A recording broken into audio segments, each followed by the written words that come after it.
From CGTN headquarters in Beijing, this is The Hub with Wang Guan. Hello and welcome to The Hub. I'm Wang Guan. As the world looks to the recent developments in China-US relations for de-escalating tensions and retrieving their initial friendship ping-ponged up 50 years ago, international scholars have been studying for decades whether China's rise will be peaceful or confrontational. Some have made reliable analysis and predictions. Among them, Professor John Mearsheimer from the Department of Political Science at the University of Chicago. Earlier, I had a talk with him, and let's take a look at what he makes sense of the current Beijing-Washington balance. Sir, welcome to CGTN again. I'm pleased to be here. Professor Mearsheimer, as early as 2 decades ago, you predicted that there would be a clash, a confrontation between China and the United States. And guess what? You were largely right. What is your prediction now on the future of U.S.-China competition, both in the short term and in the long run? Well, I think that there's no question that the security competition will continue for the foreseeable future, for as far as the eye can see. There's no way that they can both be the dominant military power in the region. With regard to sophisticated technologies, which really matter in today's world, either the United States is the dominant country in terms of developing sophisticated technologies, or China is the dominant country. And these two countries are in a competition. The United States has been number one for a long period of time. And we're now in a world where the Chinese are capable of catching up with, if not surpassing, the United States. And needless to say, the United States doesn't want that to happen. And the Chinese, on the other hand, do want it to happen. And who wins this competition over, the decades ahead is probably the most important question involving the international system in the decades ahead. I think it will become more intense with the passage of time, in large part because China will become more powerful and it will become more assertive. And at the same time, the United States will go to greater lengths to contain China and even think about rolling back Chinese power. So as bad as things are today, I think they're likely to get worse in the future. But Professor Mearsheimer, do you think it is necessarily a zero-sum game, a either-or proposition for these Asian countries? Do they have to pick and choose either China or the United States? Well, I think there's no question that East Asian countries like Japan, South Korea, Australia, Singapore, the Philippines, so forth and so on, at some point, they're going to have to clearly choose one side or the other. And I think in almost all of those cases, they will side with the United States against China. I think that there will continue to be significant trade and investment involving China and Japan, or China and Australia, and China and the United States. So all economic intercourse is not going to shut down. So the choice facing these East Asian countries is not quite as black and white as your question makes it out to be. I mean, we can regard the whole international community as this one global village under this economic globalization. If you think about COVID, I mean, no country is safe until all is safe. You think about climate change, we're all in this together. Can't you look at it that way? Well, I think there's no question that there are certain areas in which China and the United States will cooperate. I think proliferation is one of those issues, for example. I think that the Chinese and the Americans and the Russians will all cooperate to limit nuclear proliferation. I think with regard to climate change and pandemics, you're likely to get significant cooperation on those fronts as well. But the key point is that the overall relationship between the United States and China will be one of competition, strategic competition. And it'll be a dangerous competition because there will always be the possibility that that competition will turn into a war. So you'll have some cooperation, but it'll be part and parcel of an intense security competition. Now, you say, isn't this an outdated way of thinking about international politics? Hasn't the world changed? The answer is no. Professor, when it comes to Joe Biden's China policy, many liberals, including some in the Biden administration, would say that the necessity to contain a rising China is because it clash in ideas, in values. They point out the so-called human rights abuses in Xinjiang. They called out, the issue of Hong Kong and Taiwan, and also what they call the authoritarian model of governance. Do you think that is really the case? Is America afraid of China because of values?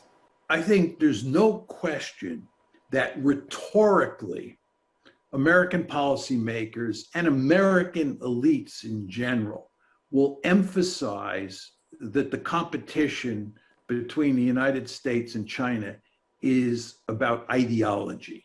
It's about two different political systems competing with each other. And this is analogous to what happened in the Cold War when we talked about the Soviet Union as a communist state and the United States as a capitalist democracy. Ideology was very important rhetorically in the Cold War, as it will be in the US-China competition. Is this really a competition that's ideological at its core? The answer is no. The United States has had wonderful relations with China for a long period of time, for many decades. Nevertheless, the United States in 1985, 1995, 2005, and 2015 had no difficulty dealing with this authoritarian or communist state. There's been no change in the political system in China. So what's going on here is that to mobilize political support in the West against China, and even in East Asia against China, but that's not what's driving the train here. What's driving the train is power politics.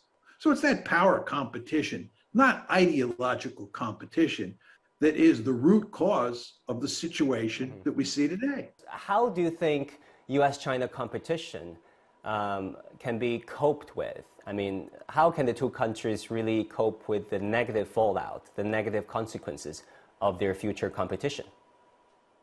Well, the one negative consequence, to use your language, that we want to avoid is a shooting war. It's one thing to have an intense security competition. It's another thing to actually have a war between China and the United States. And we want to go to great lengths, both Beijing and Washington, to make sure that that doesn't happen. And it's going to be very difficult to do because, again, China is bent on changing the status quo. And if you believe that China is going to continue to grow economically and it's going to continue to grow militarily, China is going to think seriously about using military force to change the status quo to its advantage. And the United States will go to great lengths to prevent that from happening. China eradicated poverty last year, according to official data, and also it is launching the 14th five-year plan, a guiding roadmap, guiding China's economy and social political development. How do you look at those domestic Chinese programs? I think that they have been largely successful. I mean, I think there's no question that huge numbers of people have been lifted out of poverty in China over, the past 4 or 5 decades. And from a Chinese perspective, this is a wonderful thing. And I would imagine that the Chinese government will go to great lengths to sustain those gains and to, bring those people who are left in poverty out of poverty. So this is, a great accomplishment. And in terms of running the economy, few countries in the history of the world have done a better job of growing their economy than Chinese leaders have done. I mean, they have been wildly successful. That's why, in my opinion, we now have this strategic competition. I think, to be honest, the biggest problem the Chinese face moving forward in terms of domestic politics is population decline. I think this is a worldwide problem. It's not limited to China by any means. In fact, I think South Korea has the lowest birth rate in the world. Japan has a remarkably low birth rate. The United States is beginning to experience a downward movement in its birth rate, and there's no sign that that's going to slow up. So in your previous interviews, you talk about the fact that you read Chinese classics, such as those of Confucius and also The Art of War by Sun Tzu. How have those Chinese classics informed your scholarship, or what are your takeaways from those Chinese books? I find those Chinese books very interesting, especially Sun Tzu. But I'm a realist. I believe that you look at great powers and you try to understand how they act. It's almost always the case that they act in similar ways because the structure of the international system just does not leave them much choice. So I think that when you look at Chinese behavior and you try to predict Chinese behavior moving forward, Confucianism tells you very little about how China will behave. And what really tells you a great deal about Chinese foreign policy behavior is basic realist logic. I often say that I'm more at home intellectually when I go to China than I am in the United States when I go to Washington. And this is because I think the Chinese are realists to the core. Now, some of that has Sun Tzu in it because Sun Tzu was a clever realist at heart. But with regard to Confucianism, Confucianism is an ideology that in fundamental ways is at odds with basic realist logic. And again, my argument is China is a realist country to the core, and Confucianism matters little for its foreign policy. That's Professor Mearsheimer's reading of China-U.S. relations. We'll continue with our story on ping-pong diplomacy after the break.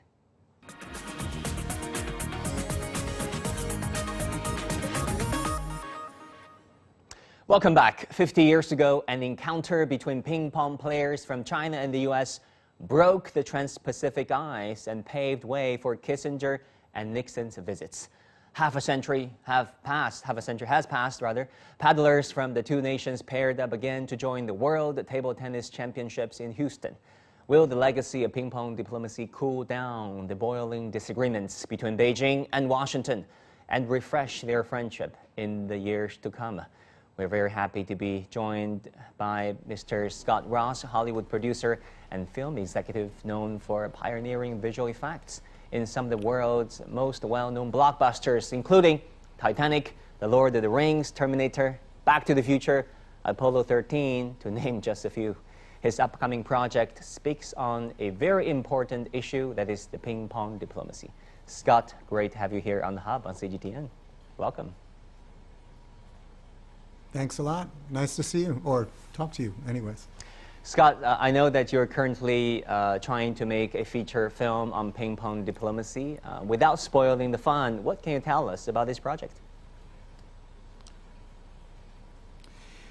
Well, years ago, when I started thinking about what China and the United States could be doing in terms of co-productions, I started noticing films like Michael Bay films and other Hollywood films, which seemed to be really a one-sided film. It was a U.S. production, and they would throw in a Chinese actor or actress or maybe a Chinese department store, and they would just pull in money from China. And I thought to myself, that didn't feel right. You really needed, if you're going to do a co-production with China, it needs to ring true. It needs to be about the Chinese sensibility and the U.S. sensibility. And so in doing some research, this is back in 2015, I came upon something that I was alive at the time, because I'm that old, which was ping pong diplomacy. And the more research that I did, the more I became enamored with the concept that this was bringing peace and caring and bridging two cultures, and it was done through sport. And being a musician, I've always thought that music, art, and sports were the things that could bring people together across cultures. And so I got very excited about the possibility of creating a film. So I raised some money out of China and a little out of the US and started to develop the screenplay, do a bunch of research, hire writers, both Chinese and American. And we've developed the screenplay. And then in 2016, Mr. Trump was elected president. And as a result, relations between China and the US had started to fall apart. And so I've been sitting on the script now for about 4 or 5 years.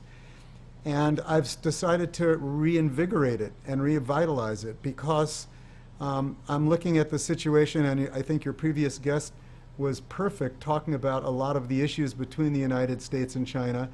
And it's not quite as bad as it was in the early 1970s, but it looks like it's bad and it might get worse.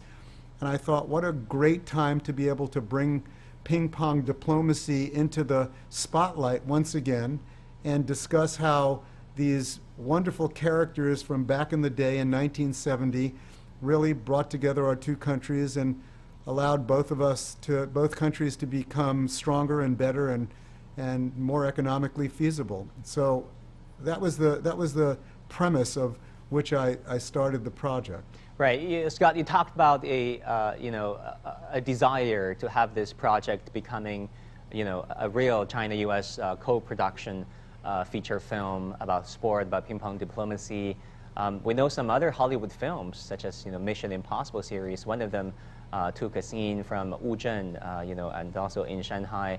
But many would argue those are not the perfect depictions of what today's China is truly like. What do you think? What do you envision your film? In what ways do you think that would be different from other Hollywood films about China? Well, because we were so involved with the China side that we really felt like we got a real understanding of what Chinese culture and Chinese society was all about and how focused these young men were back in the early 1970s to put China back on the stage of a world sports country and working as hard as they did. And the dedication and focus that the Chinese team had was incredible. And so, we in this film, in our screenplay, we're not yet a film yet, in our screenplay, politics really is in the background. It's not a focal point. There's no discussion really about politics. It's a discussion about passion and desire and teamwork. And I think the teamwork and passion and desire of the Chinese team was exemplary, which catapults them to the #1 team in the world. So you think sports can do something that diplomacy and politics cannot?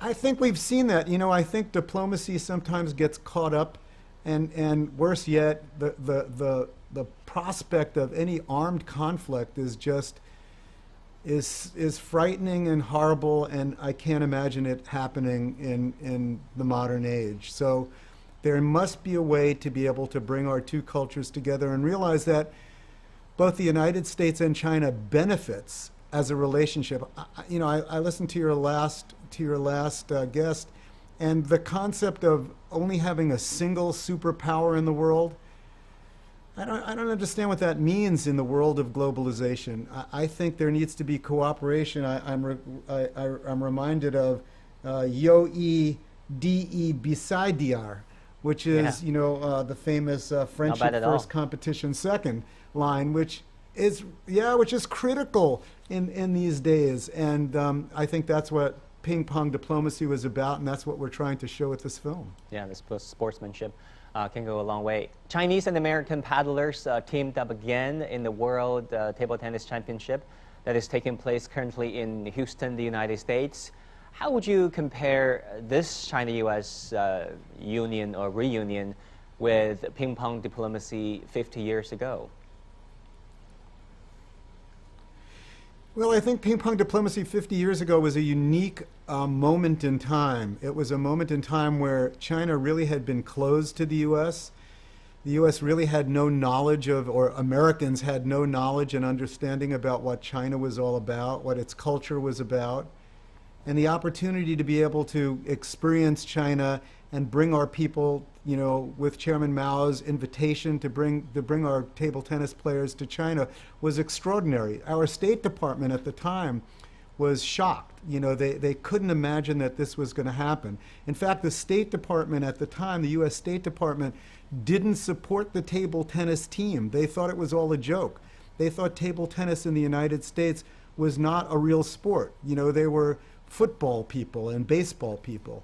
So when Chairman Mao invited the team, wow, that just you know, blew minds. People were so excited about the possibility, and history was made. And I think, you know, in Houston, the zeitgeist of the times between China and the U.S. is a very different situation than it was back in the early 70s.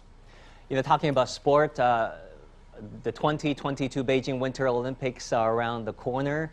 We heard from some, you know, Western politicians saying that they're actively considering a diplomatic boycott, whatever that means, of the Beijing Winter Olympics. Your thoughts on that? Well, you know, again, I go back to ping pong and what happened in the early 70s. The thought of boycotting an Olympic is almost an anathema, is against everything what the Olympics is about. The Olympics is about friendship first, competition second. And yes, they're competitive, and we all want to win more golds than anyone else. But the Olympic Village is a unique place, and the Olympics is a unique opportunity for the world to come together under the competitive nature of sports, leaving politics, ideology, and all of that stuff behind. And the melting pot of what the Olympic Village is incredible. So I'm disappointed that American and some Western diplomats will not go. I think that's exactly against what Olympics stand for. Yeah. So in more talk, more compassion, more caring is what works.